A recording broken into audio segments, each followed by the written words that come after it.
In the year 1900, life in the United States was very different.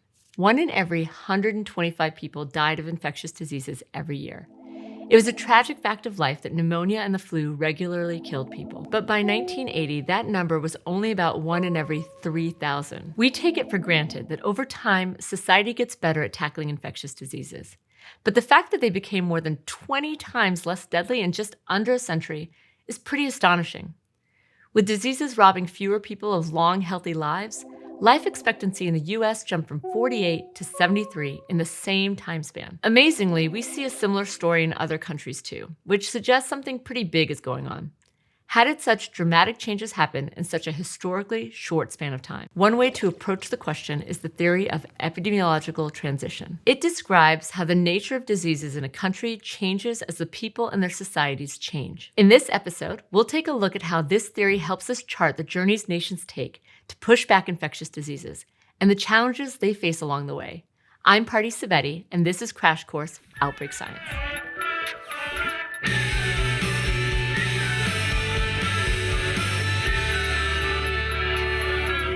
In the 20th century, something remarkable was happening. Populations were exploding. Not literally exploding. The size of the population in many countries was growing rapidly. Population size depends on 2 key factors. There's the rate at which people are born, the fertility rate, and the rate at which people die, the mortality rate. If a population remains at the same size, those rates must be equal to each other, so that roughly the same number of people are born and die every year. But for those countries which had growing populations, their fertility rate was larger than their mortality rate. And it wasn't that people had suddenly started having more babies. Instead, for these countries, their mortality rate had begun to shrink, causing the population to grow. And after some time, the fertility rate in those countries also tended to drop. People stopped having as many kids, and eventually the fertility rate was about equal to the mortality rate again, keeping the population steady at its new, larger size. This process of falling mortality rates, later followed by falling fertility rates, is what's known as demographic transition. Some countries underwent this process in the 20th century or earlier, while others are still experiencing it today. The big question is why? As you might know from history class, in the last 2 centuries, most of the world has undergone some pretty dramatic social, environmental, and economic changes. Technology has advanced, rates of literacy have increased, and the production of goods has grown 100-fold, massively growing economies. And historically, demographic transition happens around the same time as these other changes in a country, suggesting that those factors are linked to the changing population. On the fertility side, changes to the economic, cultural, and social environments in different countries changed what kind of families people have and the number of children from generation to generation. People have lots of different reasons for deciding whether or not to have kids, but on average, they start to have less children during transition. But we're going to focus on the other side of the equation, mortality rates, since that's the part most affected by disease. And it's also where epidemiology can help us. Epidemiologists study how often diseases occur in different groups of people.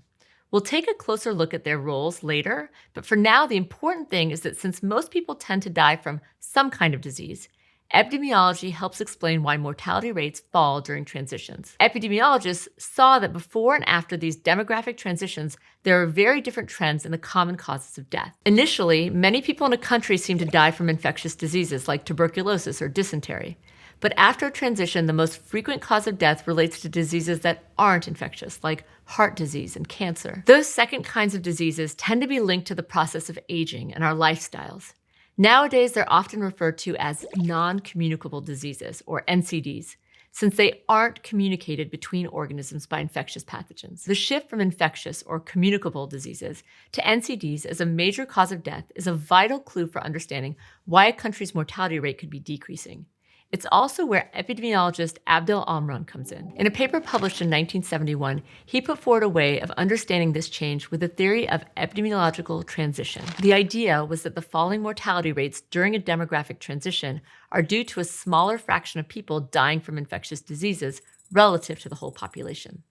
That's why there are more deaths from NCDs proportionally, since people live longer and are more likely to die from an NCD instead. The theory also explicitly stated that the transition was linked with the broader changes that these countries went through, just like the theory of demographic transition. The kinds of jobs people have, their surrounding environment, the technology they have access to, and the social changes that come along with them all impact people's health and what kind of diseases they get. The theory of epidemiological transition also recognized that no two countries transition in exactly the same way. In England and Sweden, for example, the change was a gradual one over more than 100 years, while Japan saw a similar decline in its mortality over a much shorter period of time. At the time, Amron proposed a few distinct models for transition to explain these differences. Today, even though the evidence is broad and complex, we have a better idea of how the change in the sorts of diseases that influence mortality rates comes about. And we now see that epidemiological transition isn't always straightforward, and there can be bumps along the road. We can see this by considering the transitions of two made-up countries, Janovia and Hankistan. Although they're made up, the scenarios they face are all ones that real countries have experienced. Let's start with a little background. Janovia has a tropical climate, and people there live in big houses with their extended families. Hankistan, meanwhile, is more temperate, and lots of its population is concentrated in a few cities. Despite these differences, both of them are in a similar state. Their populations sadly have a high mortality rate, and half of all the people end up dying from infectious diseases, hunger, or pregnancy-related health problems. Neither one of them is doing so great economically, and people don't live in the safest and cleanest of environments. But then things start to change. Let's go to the thought bubble.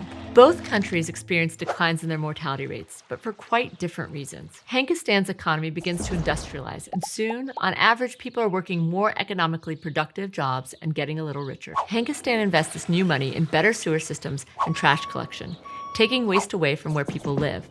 Since waste was a major source of contact with infectious pathogens, this change ensures fewer people get infected. They also put money into healthcare systems that allow them to roll out vaccinations against diseases like smallpox and enforce sanitation measures in hospitals like hand washing. The country secures better health treatments like antibiotics and rehydration salts. Now, even when people get infected with a disease, they're more likely to survive. All these factors make Hankistan's mortality rate drop way down. Meanwhile, in Janovia, the rats that used to carry fleas that transmitted plague are going extinct. So by pure luck, the country sees a decrease in its mortality rate. Separately, over time, Janovia's social landscape changes. People move from houses with their extended families to smaller individual homes, meaning that infectious diseases can't spread to as many people in a household. Hankistan's investment in public health measures influence officials in Janovia. At little cost, local and national governments start providing better guidance on quarantining and self-isolating to stop infection spreading. And when Janovia's economy finally begins to grow too, they invest in public health and adopt similar measures to Hankistan, like vaccination and sanitation. But they only see a small decrease in mortality. Like I mentioned, these transitions aren't straightforward, and changes that help one country don't necessarily have the same effect on another. It isn't until Janovia begins producing and importing a greater variety of food that their mortality rates drop to the same level as Hankistan's. With more readily available food, hunger and the increased vulnerability to diseases it creates kills fewer people. Thanks, Thought Bubble. All in all, things have come up for both Janovia and Hankistan, but their luck could change. A deadly new virus could spread from animals to humans, leading to an outbreak in Hankistan that devastates parts of the population. Their overall mortality rate would actually rise again. And meanwhile, maybe political tensions in Janovia come to a head, ending in a civil war. The violence might shed blood and even destroy some of the existing infrastructure, undoing some of its benefits.